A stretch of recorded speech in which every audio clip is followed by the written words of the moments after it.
And we are live. Excellent. Thank you. Well, good evening, everyone, and welcome to this budget meeting for the County of Lennox and Addington on Wednesday, February 25th, 2026. I call the meeting to order at 6:04 p.m. Can I get an adoption of the minutes of our regular meeting held February 11th, 2026? Councillor Wise, seconded by Councillor Davison. Any edits, errors, or omissions in those minutes? Seeing none, I'll call the question. All those in favor? Motion is carried. We have an agenda before us. I will just make note that we're going to add an item 8 to the agenda, which is to ascertain council's approval for two out-of-province trips. One is for the Federation of Canadian Municipalities for both Councillor Calver and myself, and the other is for myself as vice chair of the Warden's Caucus to Washington, D.C. So we'll add number 8 to the agenda as per our bylaw. Any counselor wishing to attend events or conferences out of province requires the assent of council. So we'll add that as number 8 to the agenda.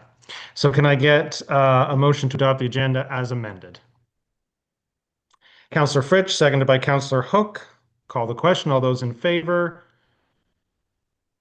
Motion is carried. Thank you very much. Matters for consideration. We come to the notice of motion given by Councillor Wise at our last council meeting. So I'll turn to you, Councillor Wise. Yes, thank you, Warden Excuse me, Fallon. Mr. Warden. Oh, Sorry, there's a delegation before that. Oh, yes, of course there is. This is part of the And problem of having the agenda on my phone so that I can keep my eye on people on the screen. Yes, I apologize. GIS and community paramedicine integration. So we'll turn to Mr. Osborne. Hi, thank you. Hello, Council and Warden. I'm pleased to present a collaborative initiative between the Community Paramedic Services and their GIS department. This initiative builds on data practices that have already been proven effective within our 911 operations, and we're applying them in a strategic way to the community paramedicine group. The 911 system has for years relied on heat mapping of 911 call volumes to inform deployment models, resource allocation, and long-term planning, and we're trying to build on those successes. We asked an important question: can the same information enhance efficiency, productivity, and system impact within the community paramedic program? The beginning of the project had two main key objectives in the beginning, and then they've expanded since, which once we do the demonstration, I've got Kevin Cruz with me here to do the demo. The first initiative was this, to use the heat mapping to optimize the community paramedic workflows by clustering client visits in high density areas within the county. The approach increases the productivity, reduces travel time and vehicle kilometers traveled to lower our fuel expenses and maintenance costs, and ultimately will allow us to see more clients per day with the resources that we have. The second objective was to overlay the community paramedic service heat mapping to the 911 heat maps and see how they line up to evaluate whether the proactive interventions in historically high use 911 areas are being reduced by the introduction of the community paramedic program into the community. This initiative reflects our commitment to the data-driven decision-making, interdepartmental collaboration, and fiscal stewardship to improve patient outcomes. Looking ahead from basically what we have now, we've seen lots of improvements that we can see for the future. We're going to incorporate route mapping to optimize the routes that our vehicles will travel within the communities. Similar to what you would have for your Amazon and other things. We're visiting clients, not delivering packages, but we can optimize our routes for our vehicles to reduce those costs and have more visits per day based on those realized efficiencies. This work was made possible through a strong partnership between our GIS team, through Aiden, Anthony, Kevin, and his whole team, our community paramedic team between Morgan, myself, and Chief Jones. We're just going to share that, Kevin, if you want to share your screen now, and we'll go over some of the highlights of what's happening right currently and what we can see in the future for potential for this program. Sure. Thank you, Paul, for the introduction. Evening, Mr. Ward and members of council. Are you able to hear me and see my screen? Perfect. Thank you. Yeah. I will provide a demo using scenarios that visually demonstrate the efficiencies, cost savings, and fiscal stewardship Paul had described. So at the beginning of each day, respective paramedic teams would receive their patient list and begin to provide patient care at various locations across the county. Prior to the solution, patients in the same multi-residential units may have been scheduled for care on different days. Teams would potentially crisscross paths. They would travel far distances between patients and unknowingly drive by existing patients in need of care on that same day. So now that we have a mapped visual location of our patients here, indicated by the clusters here in large circles, this has allowed for effective logistical planning. So if we look at the clusters, the large circles with the numeric values, for example, patients in one building or nearby properties have been regrouped into the same day. This allows teams to visit 7 to 10 patients at one apartment address or in a morning session, instead of visiting 10 to 7 patients over a large geographic area over the course of a full day. So this optimizes and concentrates our time and resources in a specific geographic area. We're able to care for more patients, reduce travel, fuel costs, and wear and tear on our vehicle assets. One of the first things that we wanted to do was create these optimized zones or catchment areas based off a combination of existing municipal boundaries, natural topographic features, and designated high and lower density areas. This allows the planning team to quickly visualize regional coverage for their platoons. So let's turn on our platoon areas, and you can see here that platoon A is the blue circles, and those color-coded in red are platoon B. The ones that are color-coded in gray do not have a platoon assigned to that location, but this is the general color coding for those platoons. So staff are able to focus planning sessions by filtering the map for specific platoons. So here, if I can draw your attention to the top left corner, under platoon list, staff are able to select which platoon they specifically want to focus on. And if I can draw your attention to the right side of the screen as well, you can see that there was data and metrics that was introduced and an idea from the community paramedics team. This provides basic information on patients by former township, patients by existing townships, and patients by platoon. So in the event that one platoon has an imbalance or one platoon has more than one another, this can be quickly identified and patients can be reassigned or readdressed accordingly to work out the workloads there. So I will just check on platoon B, and you can see how these will interact. So you can see here on the right side, there you go. On the right side here, we can see that patients within platoon B, there's about 40% being serviced in Loyalist Township, about 33% in Greater Napanee. We can see here that there's a total of about 574 patients. And visually on the map, we can see their approximate locations. In addition to some further detailed planning, again, drawing your attention to the left, under active status, staff are able to focus on patients that have been actively discharged. So I'll just, again, click that on. And you can see how on the right side, there's additional metrics providing counts and summaries. And again, patients by township, Greater Napanee, Loyalist, Bill Mills, and Addington Highlands. You can begin to check down through enrollment, same functionality, and staff can use a combination of either status for further planning. Just check those off. Okay.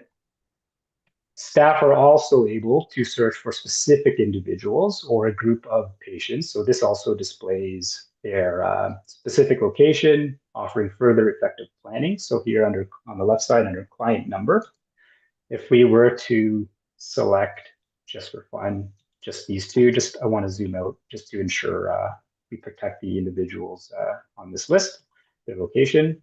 We can see that there are two patients located in Loyalist Township in this area here. So that's identified by their unique patient ID number. Let me just uncheck that. And if I can draw your attention just again lower to the left, here we go. So if I click on a new feature here, in the event that a paramedic team receive a new referral that needs immediate care, staff can maintain and update their patient list directly in this application. So again, I'll just scan that off. Okay, I'll just add in a location here. Put in some fake numbers. There's a bunch of information that staff can add to provide additional details about that client or that patient. And I'll just change the active status to active, and I have to put an ID, so I'll just do this one. And I hit create. And we're able to add in a new patient that way. And then I'll add in another one just for fun here.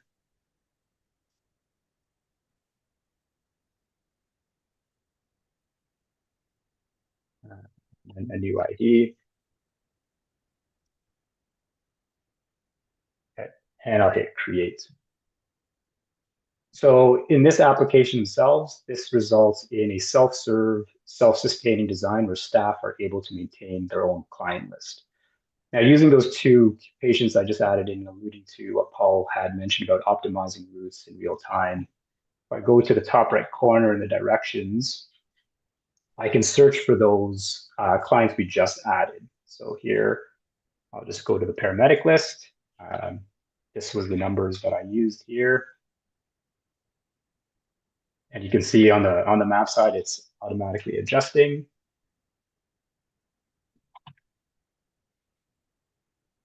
(993). And you can see that it's identified the route going forward, the most optimized route. Say, for example, we wanted them to end up back at 95 Advanced Avenue. Again, this is all happening in real time. Let me just zoom out here real quick. There you go. We can see how the routes have been optimized to allow the most efficient path forward. And we can see here that there's about an hour and 11 minutes drive time or 82 kilometers. So that was some of the further future enhancements that were under consideration to optimize planned and unplanned routes. Among some other considerations, overlaying some real-time vehicle locations to dispatch teams nearest patients requiring immediate care, and potentially an application to be deployed on mobile devices. So this would allow staff to plan at any time and anywhere just on the mobile devices. That's it for the demonstration. So thank you for your time and attention. I'll pass it back to you, Warden and Council, for any questions you may have. Great, thank you, Mr. Cruz. So I'll turn to Council if there's any questions on the presentation. Yeah, Councilor Fritsch. Yes. Through you, Mr. Warden, just one question here. Are you, I maybe said that, oh, my mic. Yeah. Oh, are you using, are you using this system now? Is it in use? Currently, yes, we're using it on our team huddles in the morning. So we will put in, so if there's 25 clients for the day to be seen, we will put them into that search bar, and all 25 of those clients will come up. All the other layers will be taken away, and then we can see on the map where those 25 visits per day are. And then we will then assign by however many community paramedics they're working that day, whether it's 3 or 2, generally 3. A zone off to them, and they will take those clients off that are their visits per day. They'll then work in that route optimizer, put in those client numbers, and then that will give them a route where they start at their workplace, they end at the workplace at the end of the day.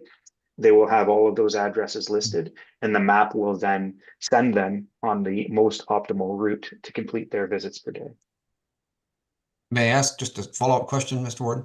Yes. So the second question is, Paul, how do you, I guess, integrate, I guess, the actual schedule requirements if someone needs to be visited once a week or once every 2 weeks or twice a week and on certain days? Is that sort of all data that's entered in there as well?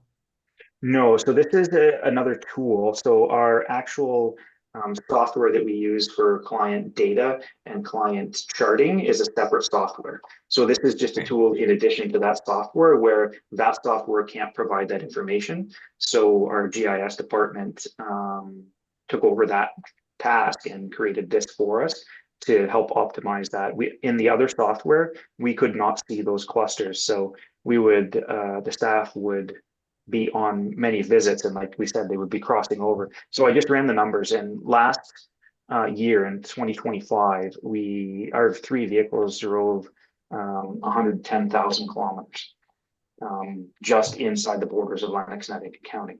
So if we can optimize that at all and get some cost savings out of that, and then turn that back into FaceTime care to clients and take on more clients by optimizing that, that's where I see the value in this. Thank you. Chief Jones, I saw your hand was up. Thank you, Warden, through you. If any councilors have any questions first, by all means, they're more than welcome. I just wanted to congratulate the team on how hard they worked on this, Kevin's team and Paul and Morgan.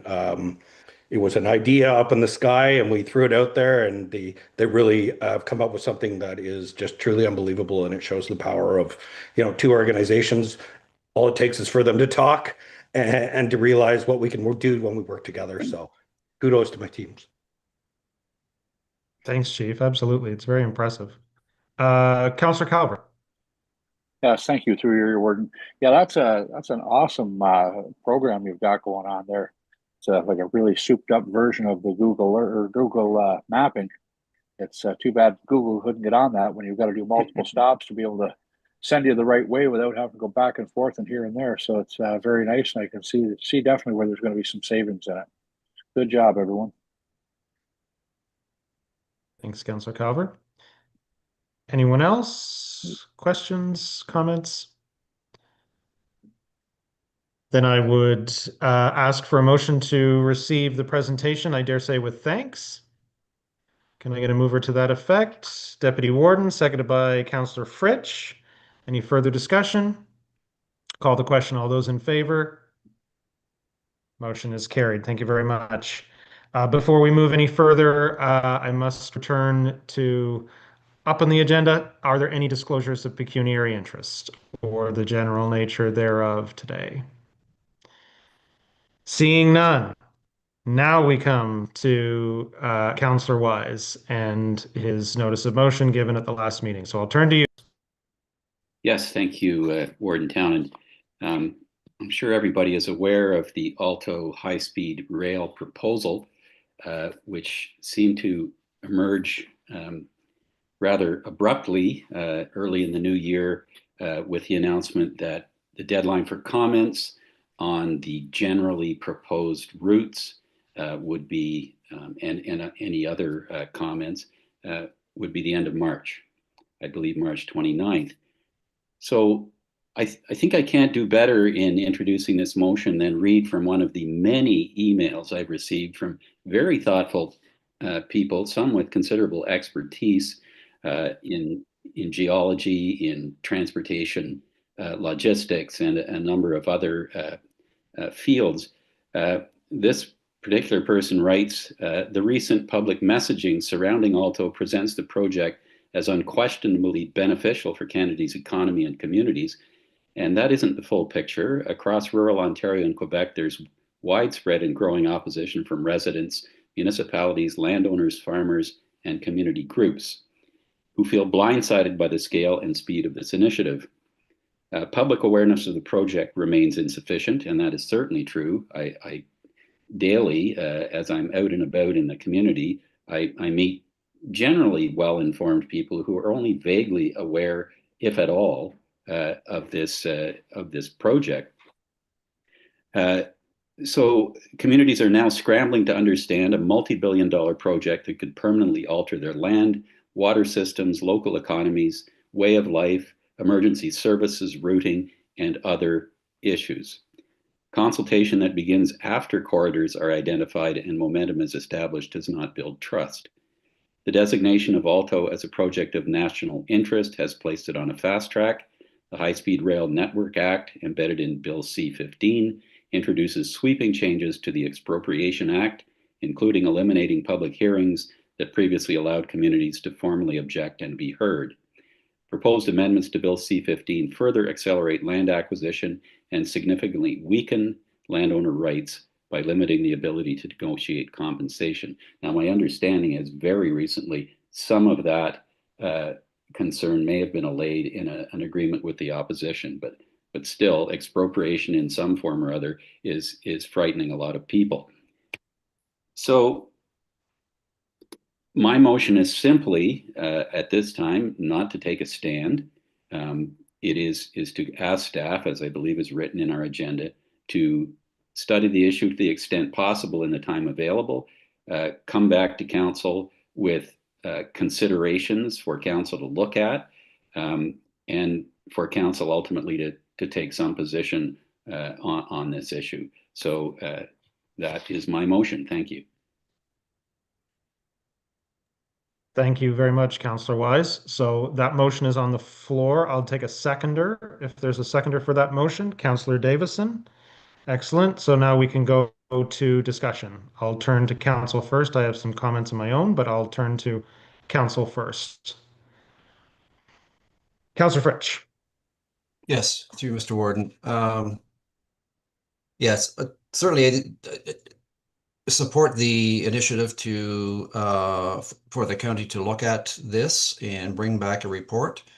I'm sort of thinking, are we, and maybe it's Councillor Wise, is the intent here to bring back a report prior to the March 29th? Yes, absolutely. As soon as we can before March 29th, so that we can have a discussion at our next council meeting. Right. Okay, so just to follow up, I guess comment to that, I guess it's partially a question, is that I would expect and hope that in preparing this report that the county staff are involved in discussions with each of the lower tiers and obtaining input from each of them. And because I don't know the position of all of them, certainly just a quick comment from Addington Highlands perspective, our council had a in-depth discussion last week about it, and I can certainly see that it's a complete opposition to the project as it is, north-south route, any route. And we will be dealing with that again at a council meeting next week. So I just want to make sure that because there's a lot to accomplish in a very short time to bring back a comprehensive report.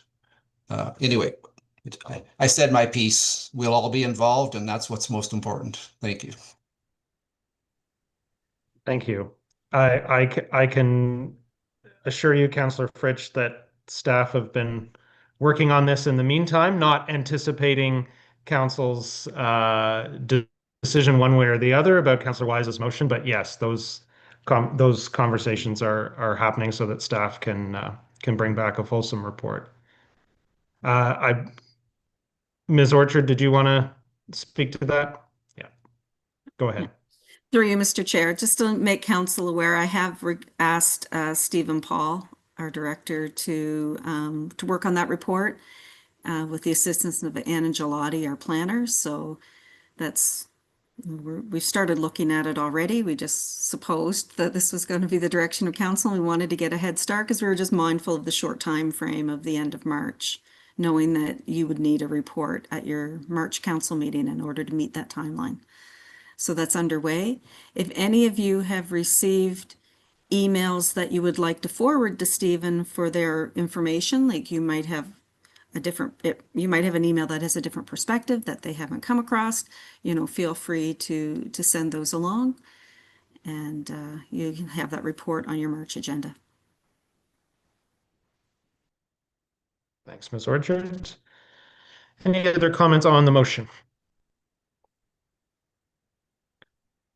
Councillor Wise?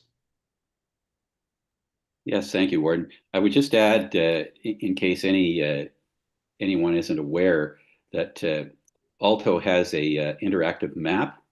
If you just Google Alto train map, it will come up. It's a little clunky. It doesn't move very quickly, but you can see the general layout of the proposed corridors, the northern one and the southern one. There is no specific route yet. And if you zoom in on it, you can see within those corridors areas that might concern you, whether it's wetlands or properties or whatever, and then you can pin them. You just click on the pin feature, and you can make a comment on your pin saying, for example, as I did last night, this is Selby Creek. Will the train actually have a crossing over Selby Creek, as it, I assume, will over the Napanee and Salmon Rivers, or will it somehow be diverted? So things like that you can get very specific with. Thank you. Thanks, Councillor Wise. One last call.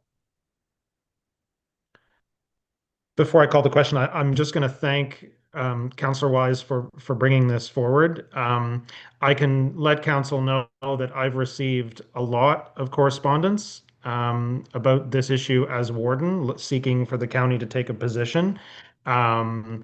So, I have responded as meaningfully as I can to those residents, indicating that this is coming, thanks to Councillor Wise, that it will be coming to the county table, and we can decide whether or not to take a position. But I can just let council know that I've had lots of correspondence, as I'm sure all of you have in your lower tiers. Probably in terms of volume on one single issue, probably up there in the 8 years that I've been elected. It is definitely an issue that has people very concerned and very engaged. So I want to thank Councillor Wise for putting the initiative and bringing this to our attention.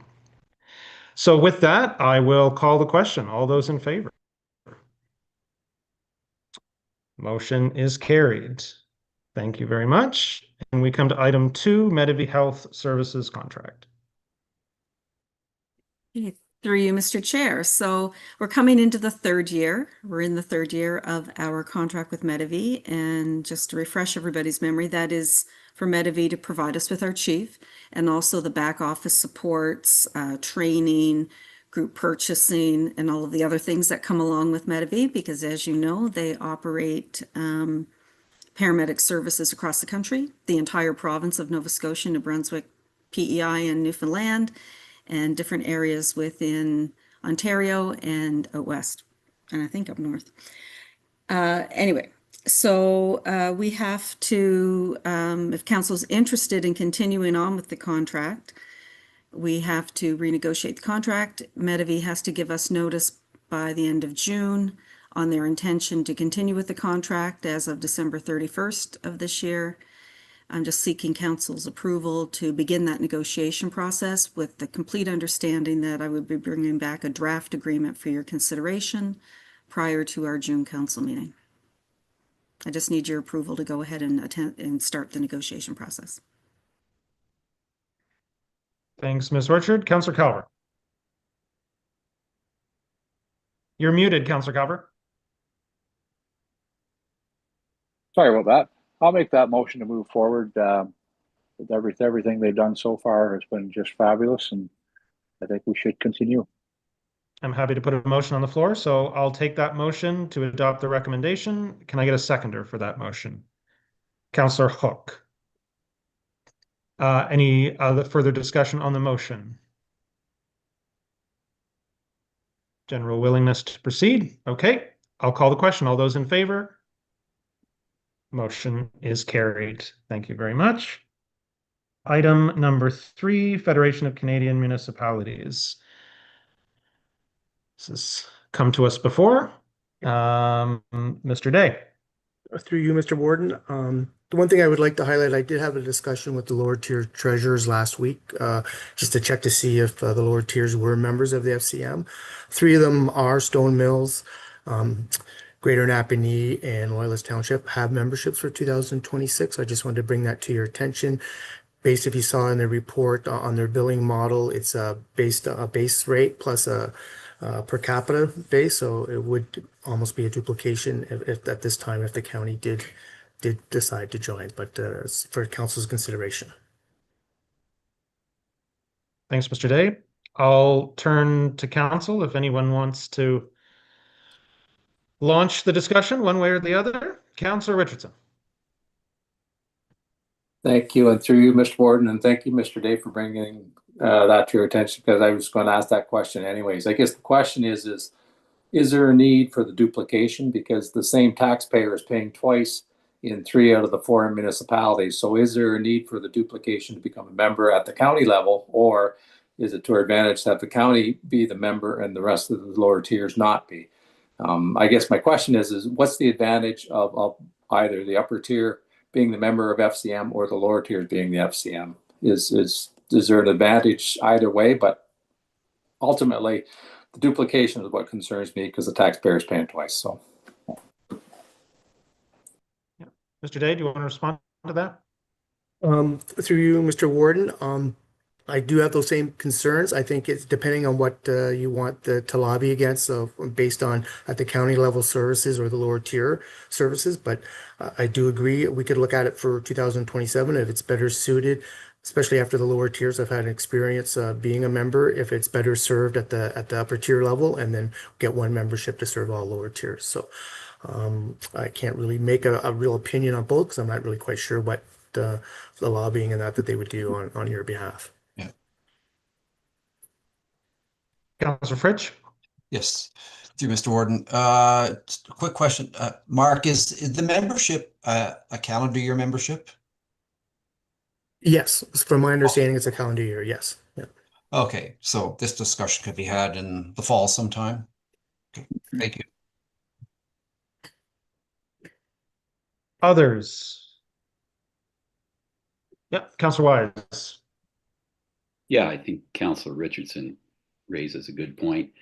I didn't realize that the 3 out of the 4 lower tiers were actually members, and it'd be interesting to just add up what the costs were. I think we should talk amongst ourselves in the coming year and see if a county membership would make sense. I mean, if the lower tiers are spending 20,000, why not have the county spend 12 or 13? I think we're a small enough county that we can speak with one voice on a number of issues that FCM would be dealing with. So I don't think we need to make a motion here, but I think staff can note that there's interest in a discussion among lower tiers with the county about how we would be represented at this federation. Thank you. Thanks, Councillor Wise. So if I'm kind of reading the room correctly, we would just simply receive this report for information and recognize, that signal to staff that we're willing to have a conversation perhaps later in the year, pending further conversation with the lower tiers about whether it would be more advantageous for the county to take out the membership. Is that generally the feeling? Yeah. Okay, then very well. Then I'll take a motion then just to receive the report for information. Councillor Calver, seconded by Councillor Wise. Call the question. All those in favor? Motion is carried. Number 4, outstanding provincial offenses fines. To you, Mr. Warden, this report is for council's information. This is a status on where we are on the collection of fines and the steps that we are taking as a department in the POA.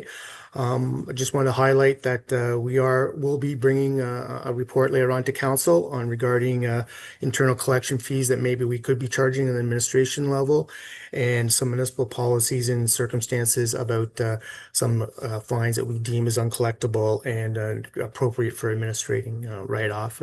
I'm happy to answer any questions if council may have. Thanks, Mr. Day. I'll turn to council for questions. Councillor Calver. Thank you, through your worship.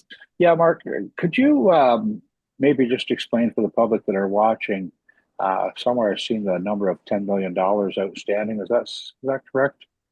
Yeah, $10 million, and that's been for quite a while. Can you just explain how that number got that large? Because I mean, for our people, you know, they're looking at, you know, what we pay for policing, looking at, you know, $10 million is kind of a scary number to see. If you could just put some clarity into that for everybody, that would be great.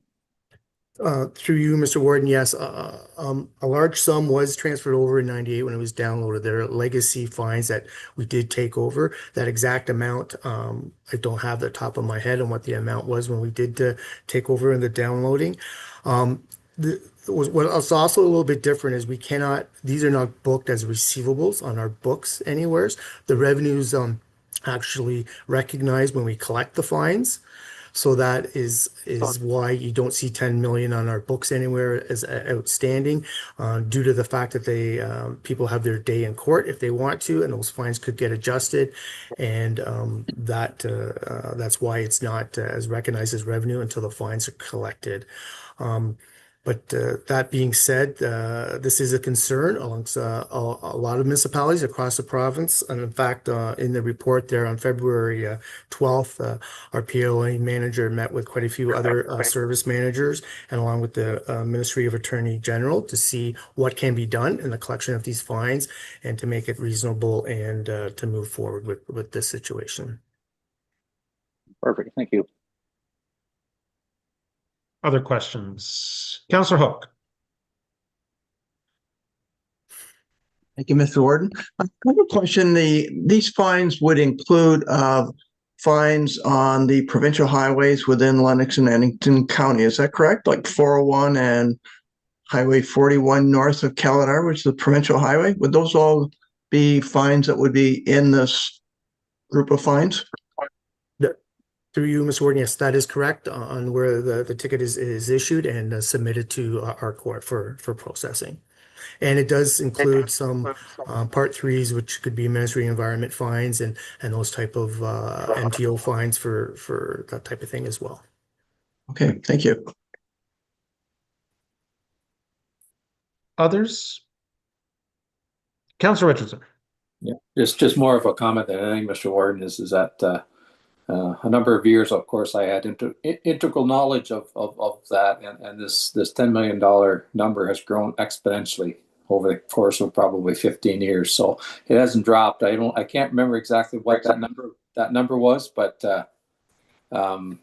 it sure wasn't $10 million a few years ago. So I don't see it getting anything less. So I look forward to seeing a report to see how we can try and deal with it. So. Yes, duly noted. Okay, then I'd entertain a motion to receive for information. Councillor Calver, seconded by Deputy Warden. All those in favor? Motion is carried. Reserves, reserve funds, accumulated surplus, and long-term debt. Through you, Mr. Warden, before you is the report on the allocation of the 2024 surplus that we did discuss with the auditors during the presentation of the 2024 audited financial statements.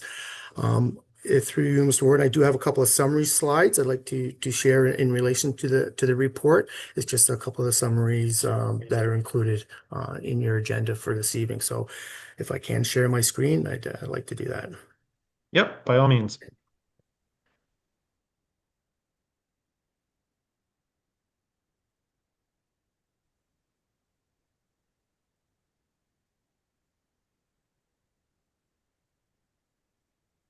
Through you, Mr. Warden, are you able to see my screen?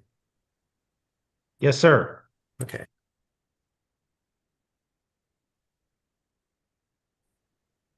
So before you is a table of where the surpluses or deficits by department for 2024 to get a net surplus of $3,265,000, and that does roughly represent about a 3.2% of our 2024 budget.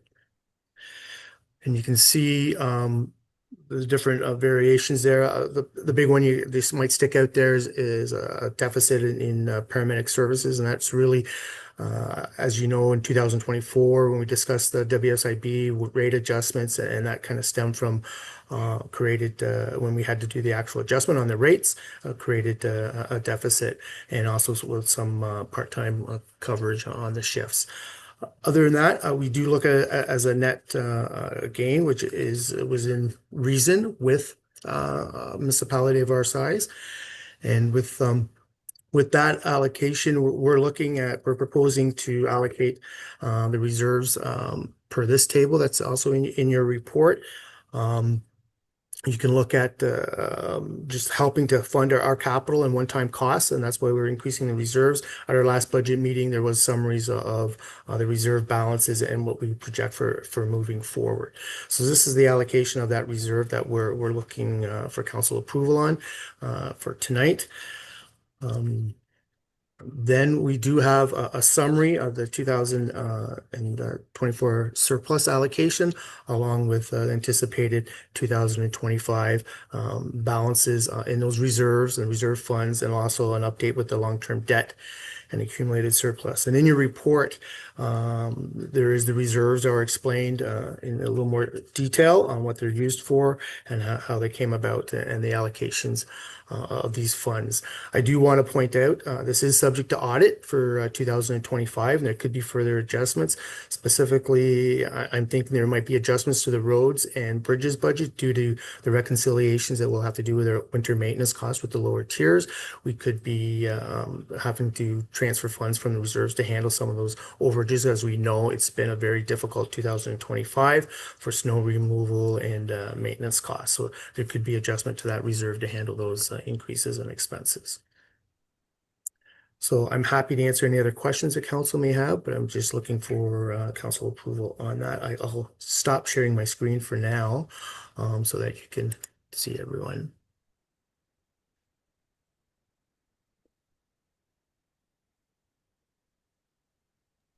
Unmute myself. Council, questions for Mr. Day on the presentation?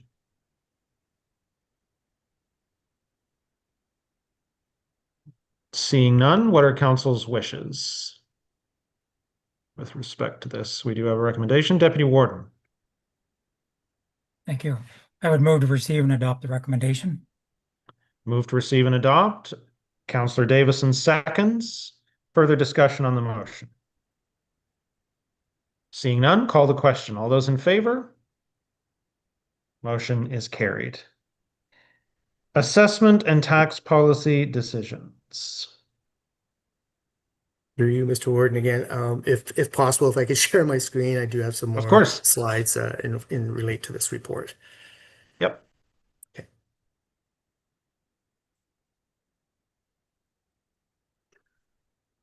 So is the PowerPoint visible for everyone? Okay.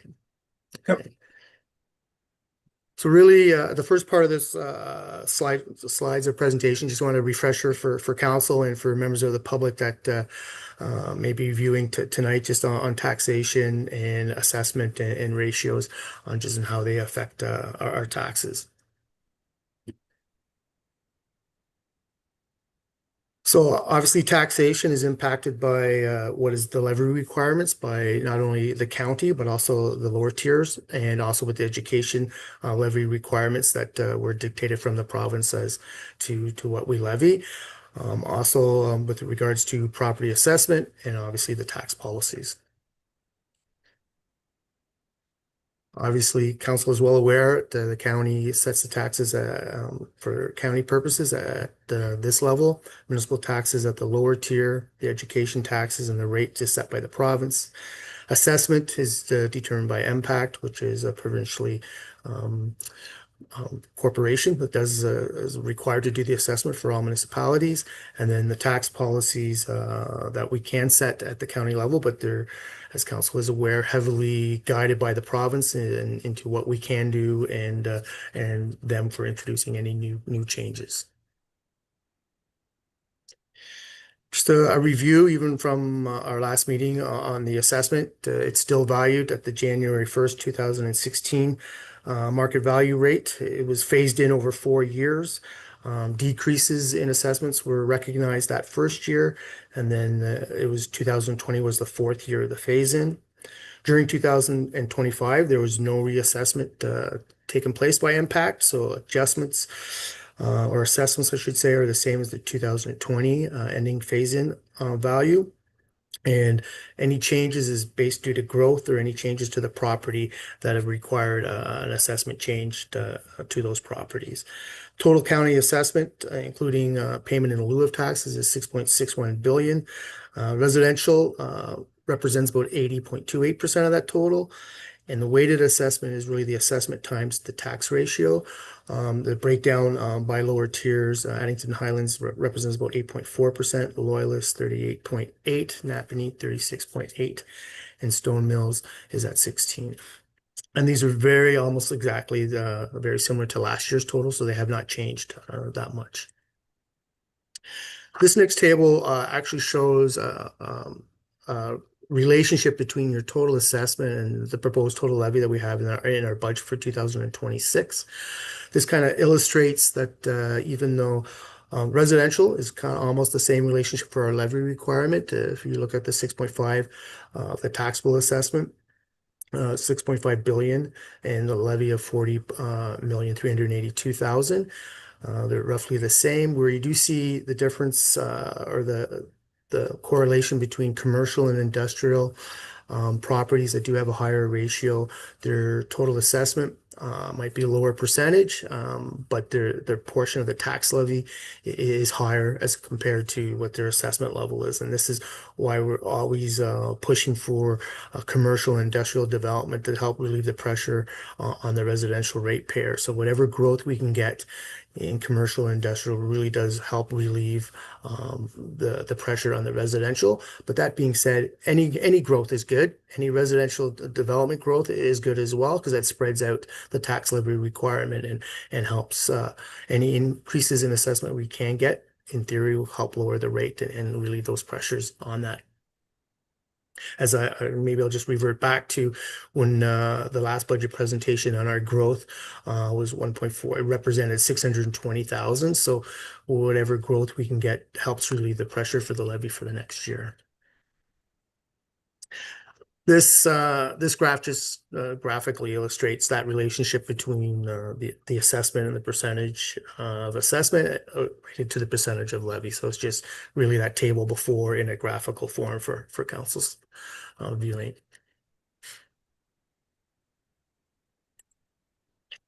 Obviously, the tax rate calculation, how the tax rate is calculated is our levy, total levy divided by the weighted property assessment equals our residential tax rate.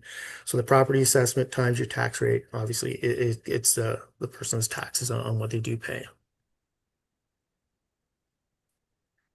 This just represents if we do have an assessment increase of 25%, if this is in theory, if it was all classes overall received a 25% increase, really there's no impact on the proportion that each class would pay.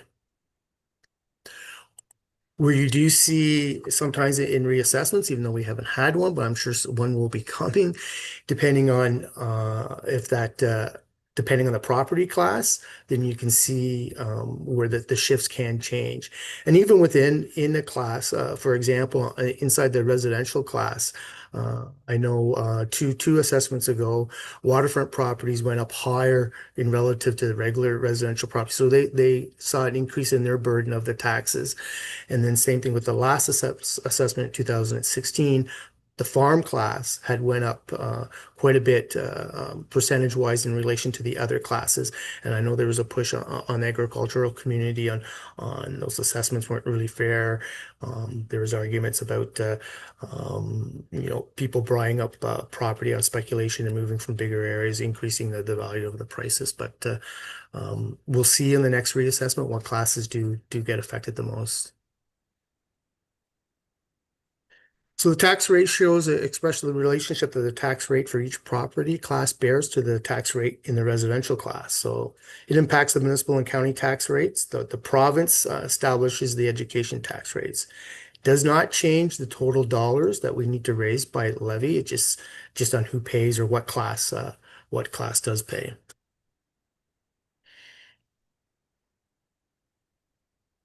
So here you can see, in theory, if different ratios are as relative to the residential rate, if they're all the same 1-to-1, then you would get equal share amongst them. But in theory, if your industrial rate, for example, is 4 times, this ratio is 4, you need 4 times more per assessment, 100,000 assessment would the industrial class pay. Currently, these are the current tax ratios of the county. And we'll go through later on the report of the changes that have happened. Here is a relation 2025. In the agenda is a comparison to Eastern Ontario average tax ratios.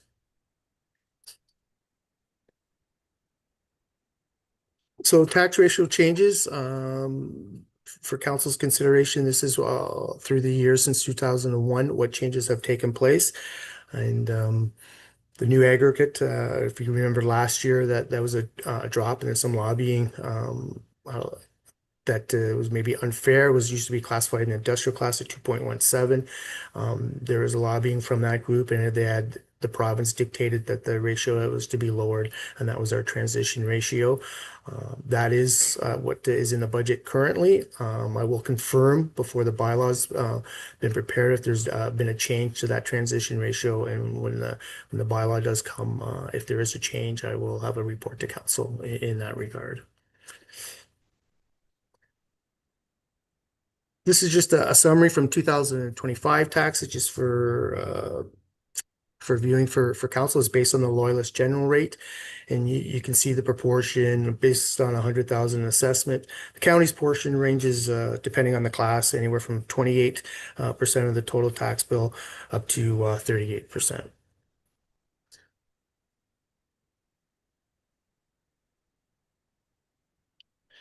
So in your report, there is sections on what of all of these sections here. On number 2 is the optional classes. It's on page 31 of your agenda. And really, we're looking at the change that came back in 2025 was the affordable rental class that we opted not to do at this time. Those are really the optional classes that any new ones that have been introduced by the province. We have the relief of hardship rebate for charitable organizations, the vacant unit and vacant excess land programs has been eliminated. Municipal vacant home tax authorities. There is a tax exemption for the Royal Canadian Legion and tax relief for low-income seniors and low-income persons with disabilities, and tax relief for heritage properties. So I'll stop sharing. So with that, I'm happy to answer any questions that council have. I know I did speak with this report with the lower tiers last week, just on their input, and they were fine with the report. And they do understand that there's been no reassessment, and any shifts in ratios would just put a burden on the residential ratepayer. So we're just looking for council's direction at this time about how they feel with the tax ratios and other policies. Thank you, Mr. Day. Councillor Fritsch. Yes, I have a comment. I'd support that I think we should just leave them as they are, without making any change. That's my opinion. I don't know if you're looking for a motion for that or you want some more discussion. I'll put a motion on the floor and then we can discuss it. Sure. I'll make a motion that we receive the report and leave the tax ratios and tax policies the same. Okay, I'll take that motion. Is there a seconder for that motion? Councillor Calver seconds that motion. Okay, let's have discussion then on the motion. Councillor Wise. Yeah, I support the motion. I think it'd be foolish or reckless to change the tax ratios before there is finally a reassessment, and we would understand what the effect of changing a ratio would be. And the farther out we get from I forget, are we at 2016, Mark? I can't remember. The last time it was done was 2016. Yeah, so we're 10 years out. There's been a lot of change in property values and perceived values in that time. So I think it'd be ridiculous to change tax ratios at this point. Thank you. Thanks, Councillor Wise. Others? Councillor Hope. I support the motion too. I was quite interested, and since I haven't been on county council for many years, I haven't seen the tax ratios of neighboring municipalities. And what jumped out at me was the chart that Mr. Day provided, and how different Frontenac County, our eastern neighbor, is with their tax ratios on their multi-res, commercial, industrial, and large industrial. And I was wondering, was that an experiment they were trying to get that kind of development, because it's quite a bit different? And if it was, I would just wonder if it worked. And well, through you, Mr. Warden, maybe I could comment on that. From my understanding was they have very low commercial and industrial growth. So when market value assessment was introduced in '98, they were hoping that would dictate on the values, and that they had very little commercial or industrial, if at all. So this is why they had opted to go to the 1-to-1 ratio, and hope that the market value assessments would update and have that in relation to what properties would pay more just based on their assessed values. So that's from that. I guess it was maybe an experiment as to what they went to. So right. I guess to encourage that kind of economic development. Yeah. Okay. But we don't know if it's worked or not. No. We have no way of knowing. Okay. Thank you.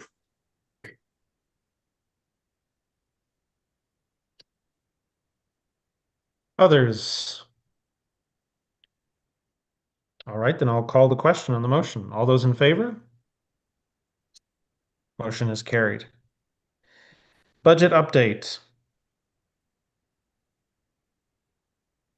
Through you, Mr. Warden, is the report from our budget discussions at the last meeting, looking for direction to prepare the tax bylaws with a net tax levy increase of 1,744,496, or representing a 4.59% increase from 2025. As that increase, as council recalls, it was represented $85.11 for the average assessed property at $266,090. So I'm just looking for council's direction on that. Thank you, Mr. Day. Councillor Wise. Yeah, I support the recommendation. I think we pretty well came to a consensus, with one exception. At the last meeting, nobody likes raising taxes, but this is more or less to be able to operate the way we've been operating, with a little bump up to our capital levy, which I think is essential. We can't keep kicking that can down the road. It was the right decision to increase that. So I support the recommendation. Okay, so moved. Is there a seconder for that motion? Deputy Warden, further discussion on the motion?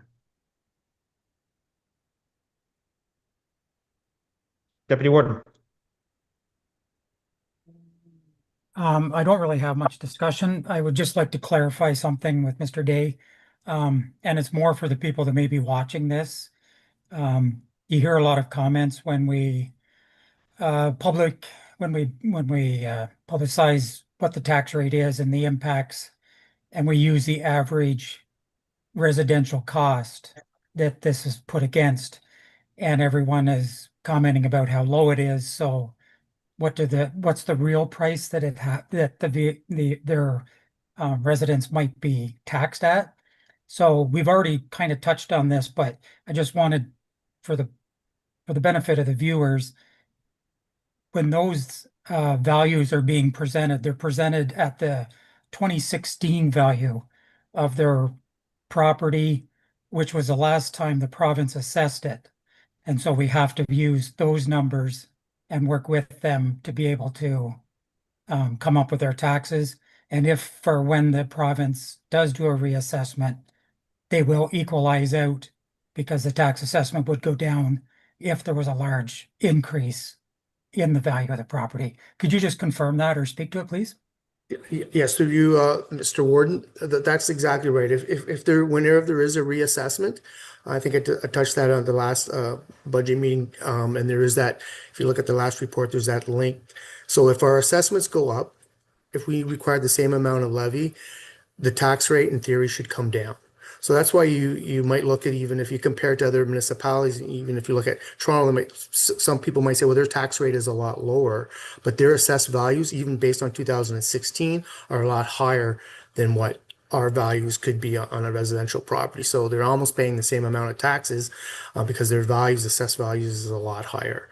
So if your assessments do go up, does not necessarily mean your taxes go up. It's really it's the levy portion, the increases that changes it. So I hope I answered your question there, Councillor Hagedorn.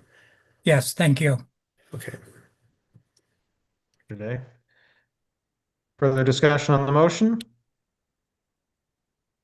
Yeah, Councillor Richardson. Thank you, Mr. Warden. Just with respect to Councillor Wise, I am not a fan of kicking things down the road, but there has been 2 increases over the course of 3 years already. If it was a case that we hadn't had any increases over the course of 3 or 4 years, then I mean, I could support that. But we've already had, I think, 0.25%, and Mr. Day can confirm, but 0.25% over the course of 2 of the last 3 years, I think. So, I mean, we are edging up to where we should be. It's just, I just have concerns about continually edge up, especially over the course of a 3 or 4 year period. So that's my concerns, but simply my opinion on it. So thank you, Mr. Warden. Thank you, Councillor Richardson. Councillor Wise. And I want to assure Councillor Richardson that my use of that metaphor was not in any way a personal comment. I respect his opinion. Of course. I think he knows that, but thank you, Councillor Wise. Further discussion on the motion. Seeing none, I'll call the question then. All those in favor? Opposed? Duly noted. Motion is carried. Okay, we come to item number 8. As I mentioned earlier, as per our bylaws, if there are any members of council attending events or conferences out of province, it requires the assent of council. So the first is the Federation of Canadian Municipalities Conference, which is taking place in Edmonton, Alberta this year. Both myself and Councillor Calver are wishing to attend. I have a draft motion that council approve that Warden Townend and Councillor Calver attend the 2026 Federation of Canadian Municipalities Conference in Edmonton, Alberta. I'll put that out there as essentially my recommendation and look to council for their wishes.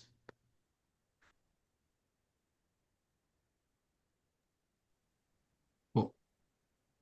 Councillor Fritsch? I'll make a motion to approve.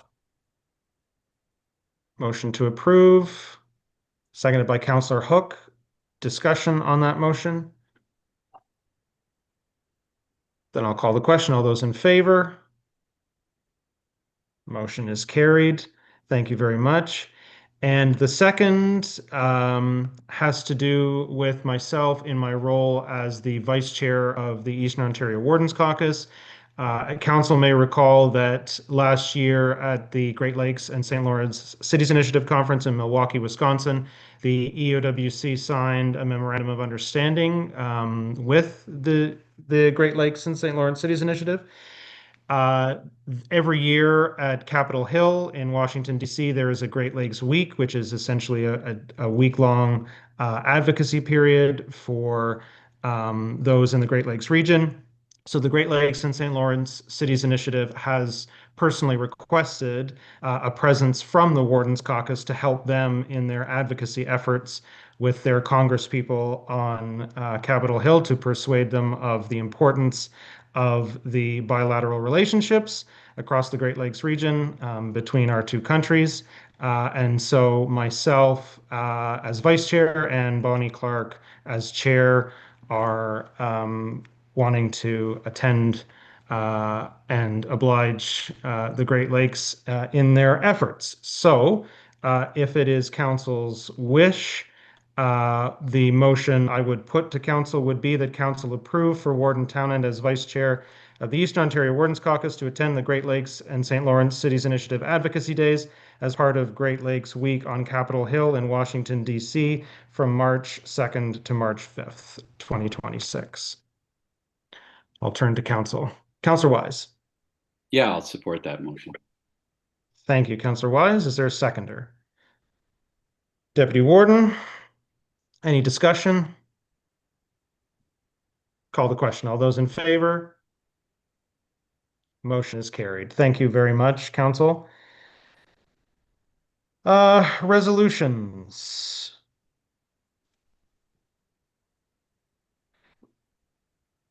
Now, I'm not going to preempt council, but given that we are requesting a report from staff to take a position of our own on the basis of that report, all three of these are official positions taken by other lower tiers. So my sense would be that we would receive all of them for information, but I'll turn to council. I won't preempt council. Councillor Wise. Yeah, we obviously we've got a little bit of a conflict here. Can we simply defer these resolutions to our next meeting? I don't see why not, but I'll turn to the clerk just to double check whether we can do that or not. Sure. Yes, we can defer and have them moved to the next agenda. Yep. Okay. Then I'll take that from you, Councillor Wise.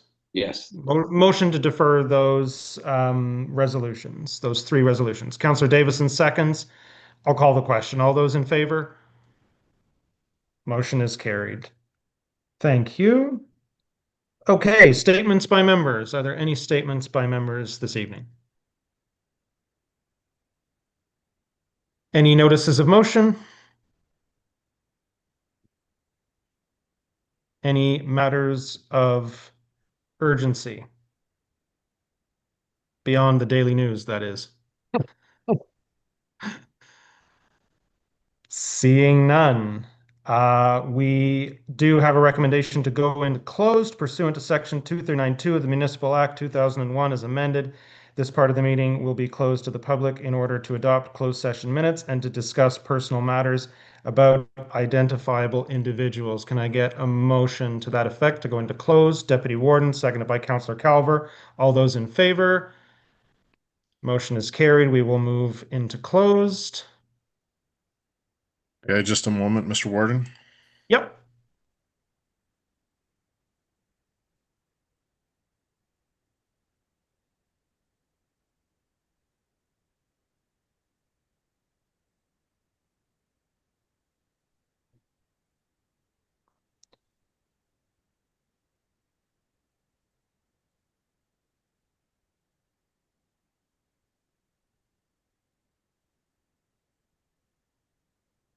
And we are live. Okay. Good evening, everybody. We have just returned from closed session.